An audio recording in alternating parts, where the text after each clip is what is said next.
The following is an encore presentation of a podcast episode that first dropped on November 29th, 2023.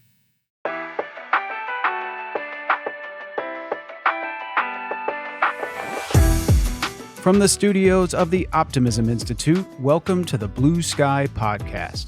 I'm your host, Bill Burke, and in every Blue Sky episode, we'll be speaking to leaders, researchers, and thinkers whose stories and insights will remind us that there is always blue sky above. Sometimes you just have to get your head above the clouds to see it. My motivation to start the Optimism Institute was fed in part by a small number of writers. Two have already appeared on this show, Kevin Kelly and Steven Pinker. And today, they're joined by a third, Matt Ridley. Matt's book, The Rational Optimist, really helps clarify why, as his title suggests, an optimistic view of the world and our future is completely rational. And he provides pages of data, anecdotes, and sound reasoning to back up this claim. And so it was a great honor for me to be able to host him right here on Blue Sky.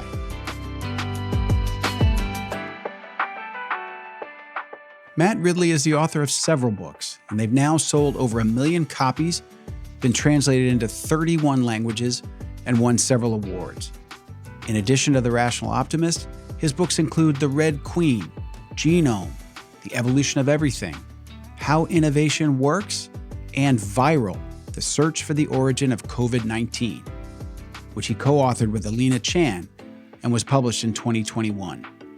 Matt served the House of Lords between 2013 and 2021, serving on the Science and Technology Select Committee and the Artificial Intelligence Select Committee. He was founding chairman of the International Center for Life in Newcastle. He created the Mind and Matter column in the Wall Street Journal in 2010 and was a columnist for The Times from 2013 to 2018. He is a fellow of the Royal Society of Literature and of the Academy of Medical Sciences, and a foreign honorary member of the American Academy of Arts and Sciences. Matt is an accomplished person with an interesting take on the world, and I hope you enjoy this Blue Sky conversation with him as much as I did. Matt Ridley, welcome to the Blue Sky Podcast. Thank you for having me on the show. Well, it's a thrill for me. You're a big part of why I'm doing this work. I've always had sort of an outlook that I had trouble articulating or expressing in such a smart way as you did in The Rational Optimist. And in that book, this is a quote, you said, "I'm a rational optimist. Rational because I have arrived at optimism not through temperament or instinct, but by looking at the evidence." And I'd love to know, how did that happen for you? Was it sort of a light bulb moment, or was it built up over time? How did you reach that conclusion? It was pretty gradual. It starts with the pessimism that I was steeped in as a young person. Okay. In the 1970s, when I was, a school child and then an undergraduate student, I don't remember anybody saying anything optimistic about the future of the human race at all. And so I genuinely thought that I faced a world of scarcity, conflict, poverty, and my lifespan would get shorter. The population explosion would lead to enormous famines. I genuinely didn't think the world would be a better place when I grew up. Right. And that's pretty extraordinary when you think about it, because the evidence was already there that people had been getting more and more comfortable and prosperous over previous decades. So Why wouldn't that happen to me? So then in the 80s, I remember feeling a little bit sort of overtaken by events when other people seemed to be having great careers and everything was going well. And I was thinking, what happened to this sort of gloom and doom we were supposed to be experiencing? Maybe I was to get stuck in and have a good time too, Right. But it was somewhere around the turn of the century when I started looking up the numbers on things like the population explosion or pollution, and finding that actually things really were getting better. When I then set out to write that book in 2010, well, I started researching it in 2008, I guess. Yes. I thought I was writing a book about progress and how a lot of it's good, most of it's good, but some things are still bad. Sure. And then I found that there were very few bad things. I mean, happiness is a really good example. I'd read about the Easterlin paradox, that as people got richer, they got more miserable. And so I started writing that up, and I discovered it wasn't true. Right. It was just false. Right. Something had gone wrong with his study, and other people's studies showed the exact opposite to be true, that as people got wealthier, they got happier. So I found that even the things where I was going to concede that the world was getting worse, I didn't have to. Right. And so in the writing of the book, I became more and more spectacularly optimistic about pretty well everything. And so you could have reached that conclusion and not written a book. A book is a lot of work. It takes a lot of time. Did you feel like more people need to know this? Did you just have to get it off your chest? Did you think the world would get even better if more people adopted your mindset? Why did you write the book? It was an evangelical thing, writing the book. I wanted to tell young people in particular, don't listen to people like me who say it's a terrible world and you're finished. It could be a great world in front of you, and it's a real crime to be steeping young people in doom and gloom the whole time. So, yeah, I really did want to change the minds of lots of people, whether old, young, or middle-aged, about this. But I also wanted to explain it. I mean, a big chunk of the book is not about current trends and up-to-date stuff. It's about the evolution of humanity going back a million years, and trying to work out what it is about human beings that enables them to experience this weird thing called prosperity or growth or improved living standards, which doesn't happen to rabbits or rocks. So what is it that you say? So it was a exploration for my own curiosity about whether the world was getting better and why and how, but at the same time with an element of wanting to spread the news. Yes. And you spread it very well. I mean, it's a beautifully written book. And I can't tell you, when I started working on this optimism work, everyone said, you've got to read The Rational Optimist. And I said, I'm way ahead of you. So now, one of the things you talk about, one of the reasons you point to for why this has happened is that there's a human tendency and a desire to cooperate, to trade. And you describe how that has a multiplier effect. You have the very provocative expression, when ideas have sex, and basically these things come together and essentially procreate. Could you describe that and how you came up with that idea? Yeah, well, to some extent, I'm just piggybacking on people like Adam Smith, who saw some of this 200 years ago. It became very clear to me that the essence of human prosperity is that we work for each other. That I do what I'm good at, you do what you're good at, and we swap the results, and then we're both better off than if we were both self-sufficient. And that the grand theme of human history is moving away from self-sufficiency and towards interdependence, towards working for other people, through being a specialized producer so that you can be a generalized consumer. And the process that makes that possible, and the reason we do that and other animals don't, is because we seem to have this obsession with exchange. There's something deeply rooted in us. You see it in young children. You see it in Stone Age hunter-gatherers who've not been contacted before. A tendency to want to swap, to say, look, I've got more than I need of this. You've got more than you need of that. Let's do a deal. That seems to run very deep in human nature, and it's probably pretty ancient. And without that, you wouldn't get the exchange that leads to rising living standards for everybody. Now, you can say it's new tools, new devices, new products that make people better off, but they come out of that process of swapping ideas and swapping services with each other. And it felt so when I said when ideas have sex, I was being really quite specific there. I had noticed, I'd known that sex is central to natural selection, to evolution. Sure. Evolution can't happen at all efficiently without the sexual process, because it recombines genes in different combinations so that you can get a good genetic idea from your mother and another good one from your father, and you get them both. They don't have to stay in separate lineages. That's the beauty of sex.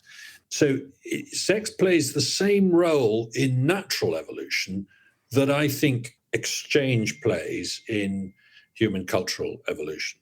Gotcha. It brings together ideas from different people in different times and different places and puts them together in new combinations.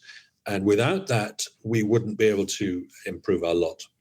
And it seems too that the history of humankind is to not only trade, but also to trade in a cooperative way. I recently read the book Humankind by Rutger Bregman. I don't know if you're familiar with it, but he challenges a lot of these assumptions that we all grew up with, like you described when you went to school. That, you know, he talks about Lord of the Flies, which we all took the thesis of that book as fact, even though it's a work of fiction. And he said a lot of that just isn't true, that if you threw people on a deserted island, they wouldn't necessarily be animalistic and kill each other and become tribal. In fact, the opposite is probably true. So I'm just wondering what it is about us as people that we latch on to these more negative views of humanity and not the more positive, and why a book like yours is even necessary in the first place. Yeah. But just to go back to Rutger Bregman's point, I wrote a book called The Origins of Virtue a long time ago, 1996. And in that, the point of that book was to say, why is it that when people do something nasty, we say that's an animal behavior. And when some people do something nice, you say that's a civilized behavior. I was saying a lot of the kind, nice things we do are just as deeply rooted in human nature as a lot of the nasty things. Right. And it's a mistake to think of one as needing to be taught and the other as being instinctive. Right. I'm sure we're capable of terrible brutality as well. There's nobody saying that human beings are all perfect, and you do have to have rules and ways of living that improve people's lives. Sure. But there is a tendency in human nature that is instinctive and deep to look for the opportunity to help other people, not necessarily for their benefit, but for the benefit of you both. Right. Most of the good deeds we do in this world are not purely charitable. They are, in some sense, deeply, well, eventually quite self-interested as well. They're enlightened self-interest. If I tip the waiter, then next time I'm in that restaurant, they'll be nice to me. Or even, they won't shout at me after I go out the door. Right. Right. But it's still better than being nasty. That being nice does bring its rewards. And if nothing else, it makes you feel good. I mean, it just, exactly. I think it was Rutger Bregman who said, if you don't think people are instinctively want to help each other, watch someone trip and fall as they're crossing the street and how many people rush over to help them get back up. It's just, we're just wired to do that. Right. There's some lovely quote from, I think it's Thomas Hobbes, saying, why did I give that beggar sixpence? Partly to help him, but partly to make me feel better.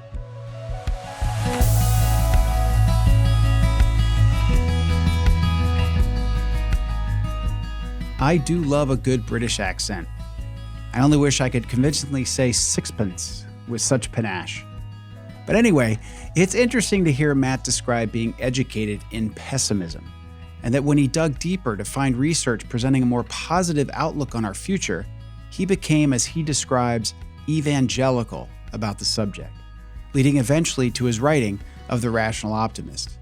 And he's a huge believer in the importance and power of human exchange, of goods and services, but also of ideas. In thinking about the forums of today where we exchange ideas, I went to a place that frequent listeners of Blue Sky would likely anticipate: social media. Now, I have to ask you this question, because when you wrote the book, it was this book, Rational Optimist, it was before the explosion of social media. And so I'll play devil's advocate on your idea of ideas having sex. Some might say that the internet and social media allows ideas to, and I don't want to torture the analogy, but whether it's they get incestuous or they get nasty or they invite assault. What's your take on how social media has impacted some of these ideas of yours? Better, worse, the same? I'd love to know your thought on that. Yeah. It's a really good question, and one that I struggle with. And I do write about it in my later book, How Innovation Works, to some extent. And I think the jury's still out on all this. when social media began, I was pretty optimistic about it. I thought, great, we can all communicate. That's great for people. They're not going to be lonely. A lot of the predictions when the internet came along was that it was going to lead people to become extremely lonely. They were going to sit in their room doing video games and not talk to anyone. In fact, the internet was quite quickly used for rampant social engagement, excessive social engagement. Right. So good. That's not, that's got rid of that worry that we'd all be lonely and isolated.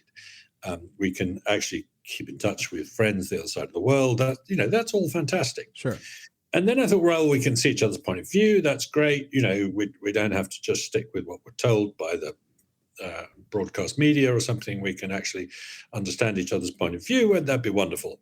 Turned out that didn't really turn out so well. Right. We went into our echo chambers. We got less and less good at seeing the world as others saw it. We reinforced our prejudices. We got very polarized. And I think people like Jonathan Haidt are not wrong to identify social media as the main cause of the political polarization that we've seen in every country. Right. It's very bad in the US, but it's also pretty bad in the UK and every other country. That arguments get very nasty, very two-sided, very binary, very quickly on social media. We turn into us and them. Right. Now, I see a metaphor here in the invention of printing. In the 1500s, printing was invented. It suddenly meant that you could express your ideas in a way that lots of people could get access to them. And some people like Martin Luther made a big deal out of this and actually, became hugely published authors and used it to persuade people, in this case of the sins of the Catholic Church. Sure. And the result was polarization, called Protestant versus Catholic, a 30 years war. Yeah, right. And a lot of people dead. Yes. Okay. So that's not a very encouraging metaphor. And then there's another metaphor too, which is radio. And if you read what people said about radio in the 1920s, people like Marconi are saying, what an incredible invention. This is going to lead to peace on earth. It's going to be impossible for people to disagree. We're all going to see each other's point of view. It's all going to be wonderful. Well, quite the reverse. Mussolini and Hitler and others made huge use of radio to whip up their supporters, to create hate, et cetera, et cetera. So I think something similar is happening here. I'm a bit of a technological determinist about this. These new communication technologies turn out to be very polarizing when they first start. Right. And we have to find a way of taming them. Now, in both those other cases, we needed a very large war to tame them. Yes. So that's not a terribly encouraging analogy. But I think, I think we're seeing ways in which we are learning to live with this dangerous beast. I mean, I, for example, used to have sleepless nights with upset about things people had said about me on Twitter. Yeah, right. And then I decided I'm not going to read the replies to my tweets. Exactly. We're training ourselves in some ways. I'm going to use it as a news feed, and I'm going to occasionally express my own view and send it out into the ether, and good luck to it. And I've had plenty of bad night's sleep, but not because of that. Right. So, I don't know whether we're all doing that, but I think we are learning lessons. And I'm glad you use those historical references, radio and print, because one of my concerns, and I talk about this a lot on the show, and I interviewed Kevin Kelly, who I'm a big fan of as well. Kevin's great. Kevin is a real prophet in this area. Well, and one of his lines that I use almost every show, it seems, he says, if you only read the news, you'll think things have never been worse. But if you read history, you'll realize things have never been better. And, brilliant. Right? And he says, read more history. And I used that in a high school graduation speech, and the 3 history professors started clapping. But I think it's so true. When Americans say we have never been more polarized than we are today, the Civil War comes to mind. Or when people say, 2016, when Trump was elected, that was the worst year in American history. 1933, 1944 were pretty rough. It just, sometimes we just lose that context. And to remind people we've been through similar things before, only worse, to me is very helpful. Yes. And interestingly, because it's now 13 years since the Rational Optimist came out, yes. I've got lots of experience of going around the world talking about rational optimism and feeling just a little bit uncertain as I go into the room.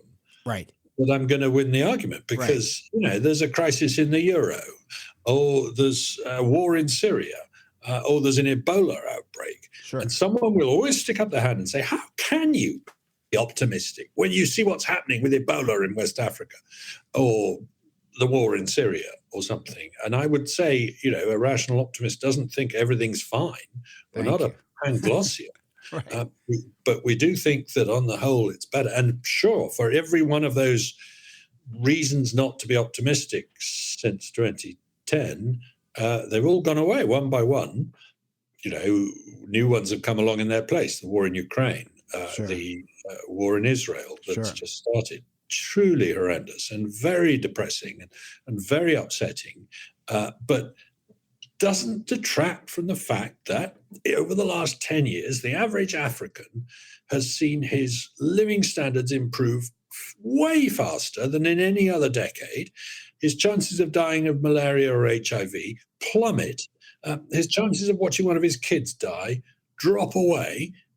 These are wonderful things, and they've never made the news or barely made the news because they're gradual. Exactly. Bad news is sudden, good news is gradual. That's another little aphorism I came up with. I don't know whether it's true or not. No, it's absolutely true. And the other thing, too, about these things you describe, malaria and other things, Ebola for that matter, one of the things I always stress when I tell people I'm working on optimism, some people think that an optimist is just someone who just sits around assuming things are going to get better no matter what. I believe it takes action. It takes people getting out. So when I addressed this same high school class, I was thinking back. I know what they're thinking, that it's my generation who left them with this mess of climate change and political this and everything else. And it's like, okay, but when I was graduating from high school, when we were talking about the environment, it was acid rain. It was the ozone layer. We had apartheid. We had a Berlin Wall. We had boom, boom, AIDS, and one by one, those have been addressed. How? Because people with a sense of urgency and optimism got out. They voted. They were scientists. They were business people. And these things got fixed. So, welcome to the club. We all inherit problems from the generation before, but that next generation gets to work and does something about it. Yeah. And actually, the etymology of the word optimist is quite interesting here because it's coined by Voltaire in his novel Candide.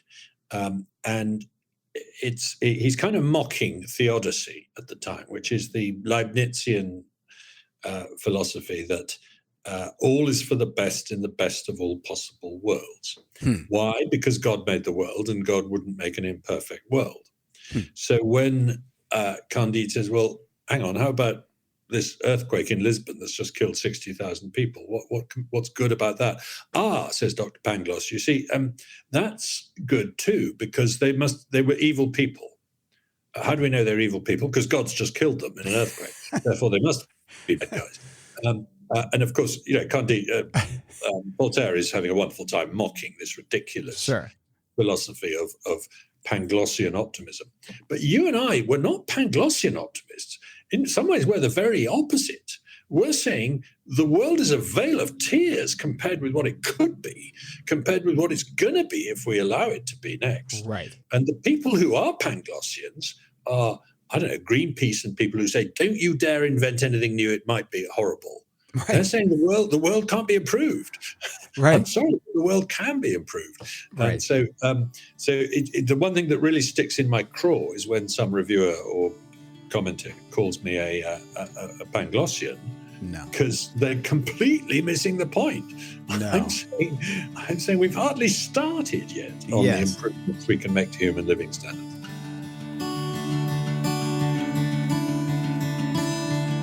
I'm a big fan of historical metaphors, and I think Matt's examples of the early days of printing and radio are helpful to think about how social media might evolve. The advent of both the printing press and the use of radio airwaves came on with great promise, but were also used to create great upheaval and at times to spread hateful ideas like Nazi propaganda. Today, I don't think many of us would describe these technologies, the ones behind printing and radio, as being destructive or evil. And perhaps, as Matt says, social media will be one we all simply need to tame in a similar way. Getting back to our conversation, I wanted Matt to comment on the concept of trust, which is emphasized in his work as being very important to human progress and prosperity. One of the things I also wanted to ask you about, though, if this maybe relates to social media or just where we are, at least in American society, I think around the world. This is a quote from your book. You said, as a broad generalization, the more people trust each other in a society, the more prosperous that society is. And trust growth seems to precede income growth. I reread that in preparation of speaking with you, and I wonder, because everything you hear is that trust is eroding in our society, at least trust in institutions, church, government, elections. And there's some suggestion that we think trust is eroding interpersonally, although I interviewed Adam Mastroianni, who said, well, no, that's actually a bug. We paint with a broad brush there and say that society is getting less trustworthy. But then when we ask, do you still trust your friends as much as you used to? Everyone says, of course I do. So maybe it's not that bad. But I wonder if you have any concerns about where we are as a society in terms of trust. And if that erodes, is that going to impede progress? I don't think I have a very good handle on it at the moment. I'm probably not paying as much attention to the literature around that as I was some time ago. And on the whole, I would be relatively optimistic about that. Okay. I think that there are things we're doing in terms of, paying by tapping with a card and things like that are really emblematic of really quite a lot of trust in our society. I think the interpersonal trust is the important thing. Trusting big public institutions is something I have a problem with, but I think I always have. And that is to say, if you develop a relationship with the corner shop where you buy your lunch and you go in there every day and you say, thanks, I'll have my usual lunch, and they give you the sandwich and they say it's a nice day and great to see you. And one day you reach into your pocket and you haven't got your credit card. You say, oh my God, I can't pay for it. They will say, don't worry, pay me tomorrow. And that's great. Now, try doing that with a government agency. Right. Or Amazon, for that matter. Say to the sort of, the tax man, look, surely we've built up pretty good relationship over the years. I've paid you on the nail every time. Sure, I'm a week late this year, but I promise you it's just an accident. Right. And he should say, you're right. I've looked back. You've paid me in time, every time for 20 years. I'm sure you'll get it to me this time. Let's not worry about it. Never do. Ain't gonna happen. And I think that's one of the problems with government, is that it doesn't behave like a trustworthy, an organization that is prepared to build up trust capital with you. It's purely transactional every time. Now, I don't think. Some big private companies can be like that as well. Sure, but so quite a lot of private sector companies feel they want to build a relationship with their customers that is one of trust. Fascinating. So this is a bit of a shift, but one of the big themes in your book, Rational Optimist, that I found fascinating is this idea that our work is more specialized, but our demand is more diversified and varied. And you cite, and I actually went and read it, the essay "I Pencil" by Leonard Read. Can you describe that to our listeners? Because it's a really interesting way of describing this concept. And I think once people hear this concept, they'll really understand some of what's gone on in terms of contributing to the progress in our world. Yeah. I think that essay is one of the most important documents that every kid should read. It's very accessible. It's very short. Yeah. I would just love to make sure it's on every syllabus, that everybody reads it, because I think it's the most insightful thing about the world that you can read. It's written by a pencil. The pencil is trying to figure out how it came into existence, and it researches its origins, and it finds that its wood came from a tree, and its graphite lead came from a graphite mine, and the paint came from somewhere else, and the metal ferrule and the eraser and all that, and it tracks down the origins of these things. And it keeps tracing them further and further back. So there's the guy cutting down the tree whose wood is going to be used to make the pencil. But hang on, he's drinking coffee and eating sandwiches, and somebody else is making the coffee, and somebody else is growing it. And well, hang on, but he can't grow the coffee without fertilizer. So there's someone making fertilizer, and he soon begins to realize that just to make one pencil, millions and millions of human beings have collaborated. Right. They've all contributed tiny amounts of their work to make the pencil. And the way I put it is to make the pencil for me. It's my pencil. They were all working for me. Some lumberjack was kindly cutting down a tree so that there would be wood to put in the pencil that I'm going to use today to write a note on a bit of paper. And the amazing thing, of course, that the pencil then realizes at the end of the essay, perhaps I shouldn't give too much of a spoiler, but the denouement, of course, is that the pencil then realizes that none of these people know how to make a pencil. There isn't a human being on the planet who knows how to make a pencil. The man who cuts down the tree doesn't. The man who ships the pencil from the pencil factory doesn't. The man who runs the pencil factory doesn't. They just know how to do their specialized little job. And yet we, between us, are capable of making a pencil. Now, if that's true for a pencil, imagine how much more true it is for a nuclear power station or something like that.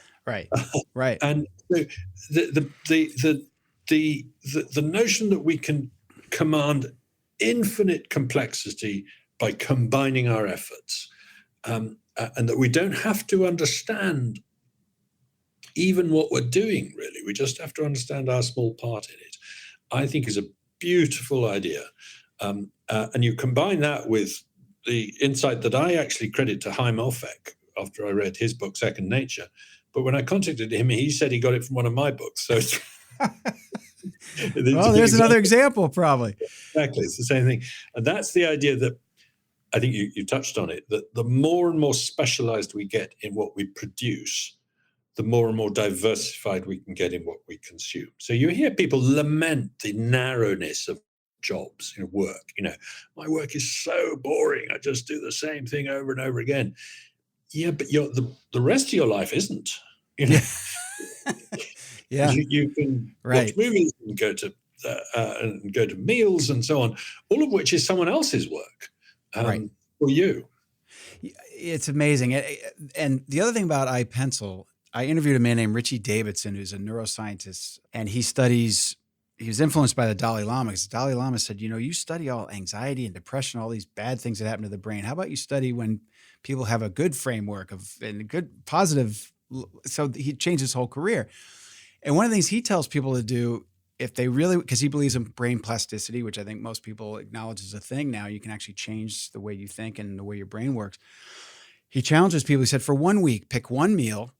And before you eat that meal, look at your plate and think about who grew that broccoli, who raised the chicken, who brought it to the store where you bought that chicken, who was the checkout person, and what he was getting at was not so much no one knows how to make a meal, but more be grateful for the number of people. So back to the iPencil, the number of people who contributed to making that pencil should make the pencil feel great, right? I mean, you have a gratitude about you that you wouldn't have if you don't think about that. Is that fair, you think?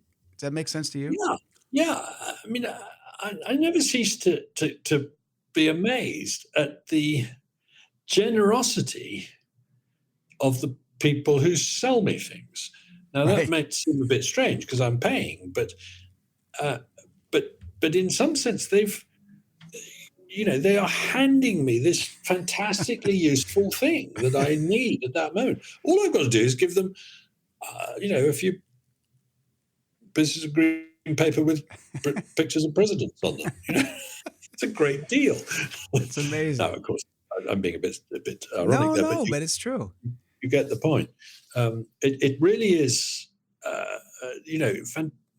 the fantastic gratitude we should be showing to the people who ensure that. I'm in a strange city at the moment. I just ate lunch a short while ago. Yes. I chose where to eat at the last minute. In the end, I ended up in the hotel restaurant because I've been working and didn't want time to go out. I chose what to eat at the last minute. How come there was the right amount of food available in the right time in the right place? Who knew I was coming to that restaurant to eat lunch? And this is an example from a guy called Frédéric Bastiat, a French economist, who said, how does Paris get fed? I mean, who's in charge of making sure there's enough bread, enough pasta, enough avocados, enough... He wouldn't have used the word avocados probably in the 19th century, but you get the point. it's quite extraordinary when you think about it. One of the ways I talk about it in the book, I think, is Louis XIV. The Sun King. He had 493 people to prepare his dinner every night. So he's incredibly wealthy, and he could eat almost anything he wanted within reason. But actually, you've got 493 people to prepare your dinner tonight. They're all working in different cafes and bistros across town. None of them knows who's going to serve you. But at the drop of a hat, you can go around and get a really decent meal. And as I say, you have mangoes and avocados in it, which wasn't an option for Louis XIV. And Louis XIV, we could get into a whole deep dive on the life expectancy that the king, right, and his family, and how many of those didn't live to adulthood. He did live a long time, Louis XIV. But he did, but not his whole family, and exactly. And those grandfather and all that. And those are the other things we take for granted. I always use the example in our country of Calvin Coolidge was president of the United States, and his son died while he was in office. He was 16. He had an infected blister. He died 3 years before penicillin was invented. So these things that we take for granted, again, if you study history, you'll realize things have never been better.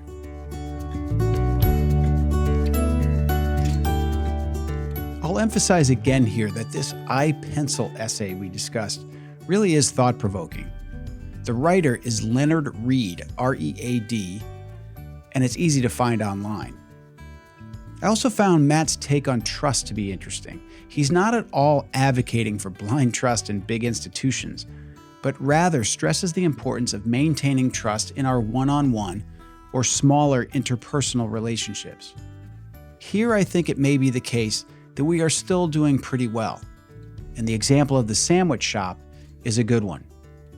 Now, to kick off our final segment, I wanted Matt to share his thoughts on another common topic on this podcast, climate change.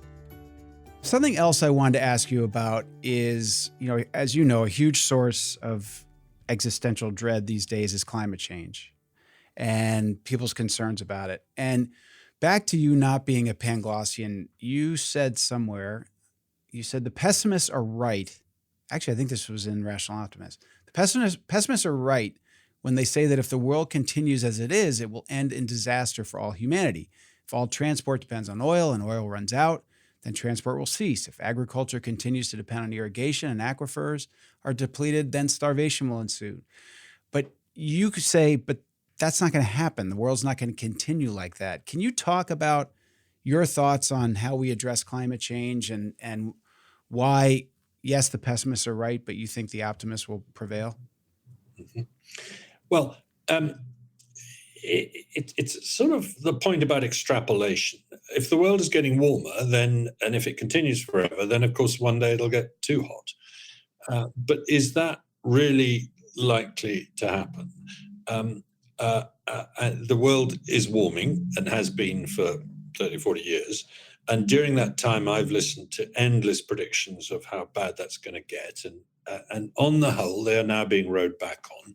Most people are now saying that the 4 degrees this century is unlikely, that a meter of sea level is unlikely, etc. And that actually the rate of warming is lower than we were forecasting in the 1990s, which is true and is a relief. So I personally think climate change is real and a threat, but nothing like as big a threat as some people say. And the idea that billions of people are going to starve in the next couple of decades, which I've heard people say now for 30 years, at a time when the amount of food available per head has been going up, not down, and the amount of acreage needed to produce that food has been going down, not up. So it's getting easier and easier to feed the world, even though the population is increasing. And it makes me think that we are way too pessimistic in our view of climate change. We should look on it as a problem to be solved, not an existential threat to be panicked about. What we need to do is find lower carbon versions of energy production and or ways of absorbing or trapping carbon. Is that beyond the wit of human ingenuity over the next few decades? I really don't think it is.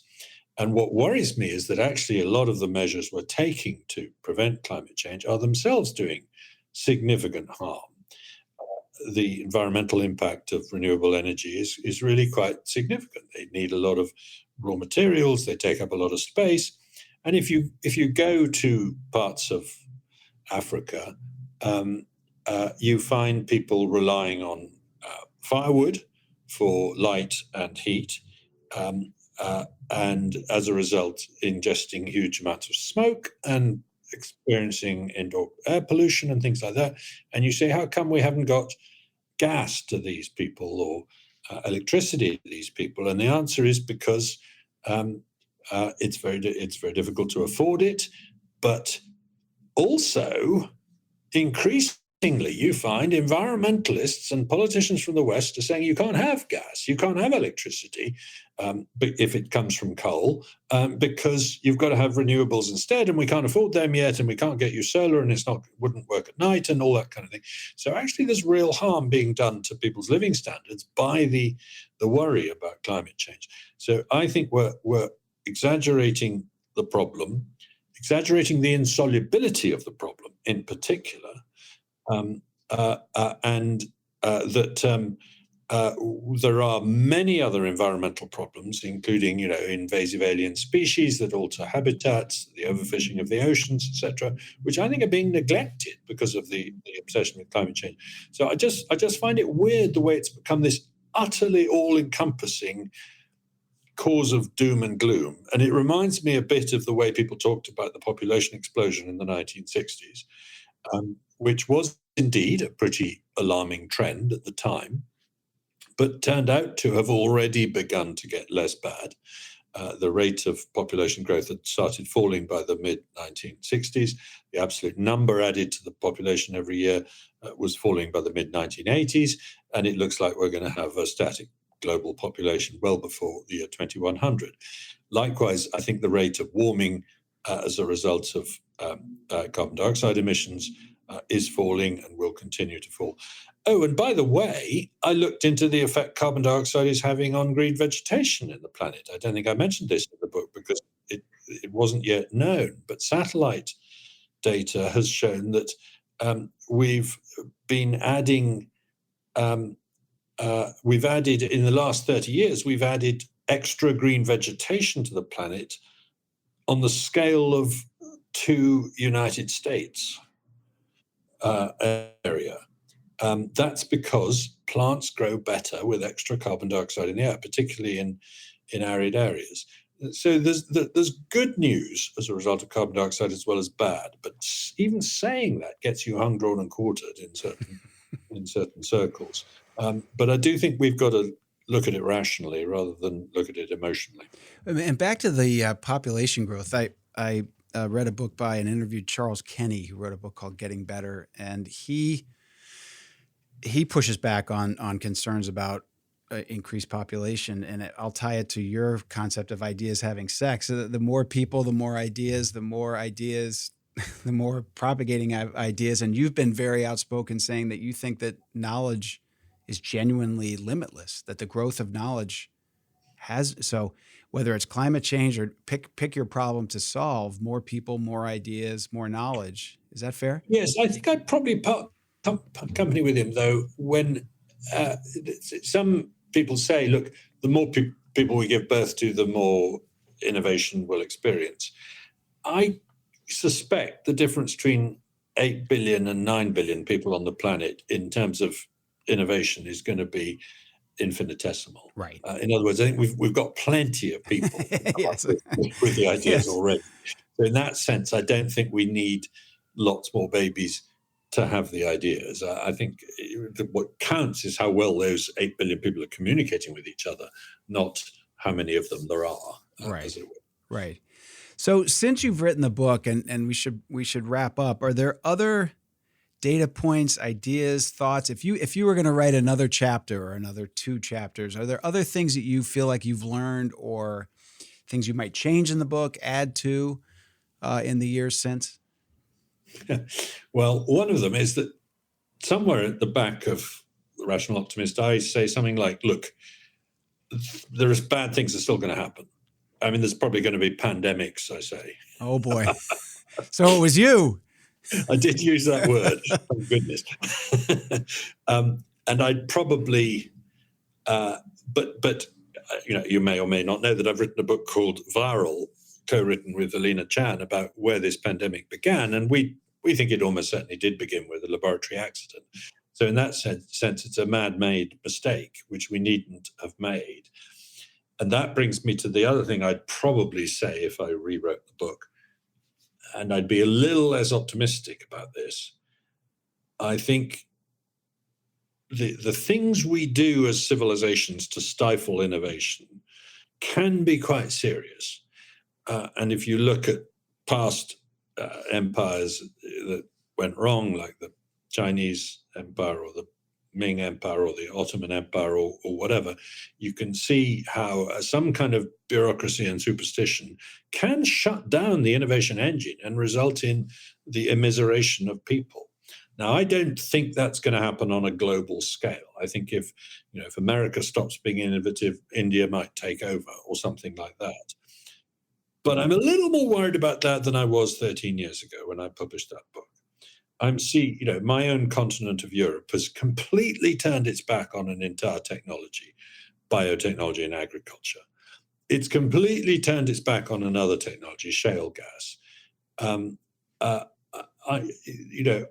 do think that that it's possible that we don't grasp the opportunities that lie before humanity during this century. Back to what you said about things could get dramatically better, but they still require people to take action to get there. And I just hope that we're not getting so anti-innovation, oh my God, AI, we've got to clamp down on it in case it does bad things, etc. I hope we're not getting so anti-innovation that we're going to stop that happening. Well, I am with you on all of that, and Kevin Kelly was one of the reasons I love talking to him. Is he is such a technophile. I tease him on a few things, almost to a fault, I think, but he embraces all of this and says, and I'd love your thoughts on this one too. He says yesterday's solutions cause today's problems, right? And today we'll come up with solutions for right. And so he talks about fossil fuels, okay, but we wouldn't have had an industrial revolution without fossil fuels. And so that now has led to a problem that we now need to address with new innovation. And he said AI. He said we are just getting started. There's going to be things better than we could ever imagine, and some things that we're really going to have to keep an eye on. But we got to keep going. And I think that's the spirit. Well, as usual, I agree with Kevin on all of that. He's terrific. Well, so are you. And I encouraged everyone to read Kevin's book. And I ask if there's anyone out there who hasn't read The Rational Optimist, shame on them. And I want to read your other books as well. Now that we've talked, and I've known you've written these other ones, but I'm so thrilled to have you on the show. You truly are one of the big reasons I'm doing this work. So it's just been a real pleasure. And I know you're busy, and I appreciate you taking the time. Well, Bill, it's great to meet you and really enjoyed the conversation. And thank you for doing this. You got it. Thanks.